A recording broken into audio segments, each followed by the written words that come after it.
Greek Prime Minister Alexis Tsipras called a referendum on austerity demands from foreign creditors on June 27, rejecting an ultimatum from lenders and putting a deal that could determine Greece's future in Europe to a risky popular vote.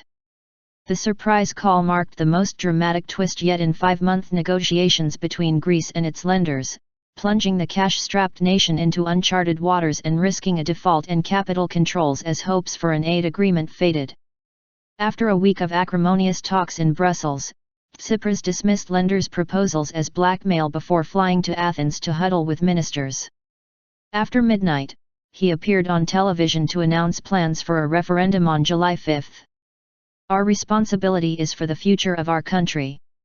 This responsibility obliges us to respond to the ultimatum through the sovereign will of the Greek people, Tsipras said in a televised address to the nation. The 40-year-old Prime Minister said he would respect the outcome of the vote. But he argued the lenders' demands clearly violate European social rules and fundamental rights, would asphyxiate Greece's flailing economy and aimed at the humiliation of the entire Greek people. Government ministers emerging from the cabinet meeting said they were confident Greeks would vote no and reject the bailout demands, leaving open the question as to whether the country had other options beside leaving the euro in such an event. The referendum call also throws the country's tottering banking system into focus, though a deputy minister said there were no plans to impose capital controls and banks would open as normal on Monday.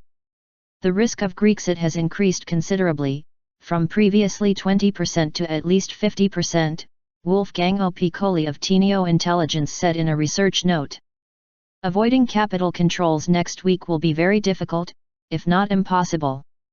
Soon after the address in the early hours of the morning, lines of up to 10 people were seen forming to withdraw cash from automated teller machines in some parts of Athens. Small groups of anti-establishment protesters threw petrol bombs and stones at police in an Athens neighborhood where protests are common. The Eurozone had offered to release billions in frozen aid if Greece accepted and implemented pension and tax reforms that are anathema to its leftist government, elected in January on a promise to end austerity. Without the bailout funds, Athens is due to default on January 6 billion euros in repayments to the International Monetary Fund on Tuesday, pushing Greece closer to being forced out of the euro, causing chaos for its economy and financial markets.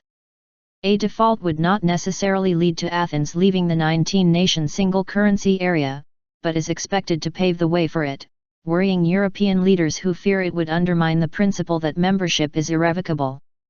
Greece's parliament convenes on Saturday at noon local time, 9 o'clock GMT, to approve the referendum plan, just before Eurozone finance ministers are due to meet in Brussels to discuss an aid offer from European and IMF to Greece.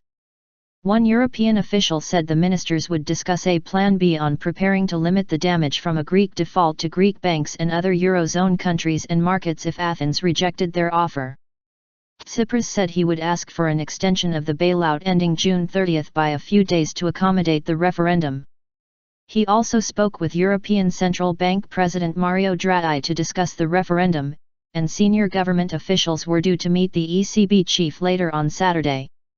With Greece's stricken banking sector dependent on central bank funds to remain afloat, the ECB will play a vital role in keeping the system on its feet over the next few days. Yes or no to Europe? Opposition parties attacked the government, saying that Tsipras's hardline stance had brought Greece to its knees. Tsipras brought the country to a total deadlock. Between an unacceptable agreement and a euro exit, former Conservative Prime Minister Antonis Samaras said. The referendum question was effectively a yes or no to Europe, he said. This is not the first time that Greece has flirted with a referendum in recent years. Former Prime Minister George Papandreou sought one in 2011 as he struggled to impose painful cuts demands by lenders, but was ousted over the call and his administration replaced by a government of technocrats. The latest drama came after weeks of phone calls, face-to-face discussions and several rounds of meetings among European leaders to sort out Greece's troubles.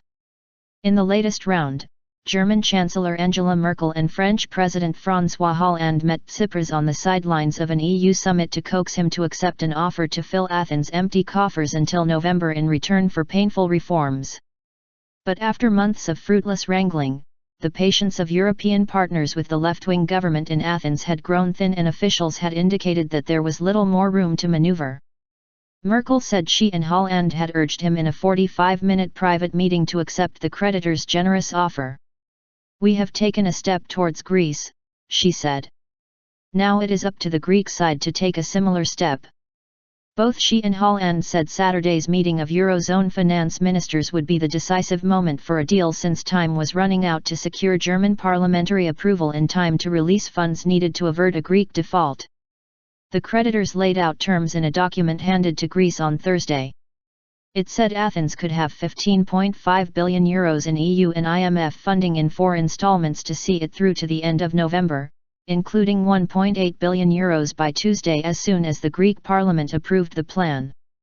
The total is barely more than what Greece needs to service its debts over the next 6 months and contains no new money. Further funding would require a third bailout program, which is politically impossible for the moment in Athens and Berlin. The lenders also made a gesture towards Tsipras' demands for debt relief by offering to reaffirm a 2012 pledge to consider stretching out loan maturities, lowering interest rates and extending an interest payment moratorium on Eurozone loans to Greece, a senior EU official said. But the demands come at the price of pension cutbacks, new reductions in public sector salaries, an increase in taxes on food, eateries, and tourism, and elimination of tax breaks on tourist islands. That has sparked protests in Greece, where 1 in 4 people are out of work. The government and the Europeans, who we thought were our partners, have brought us to the edge of the precipice, said 65-year-old Maria Papakonstantinou in Athens Central Square.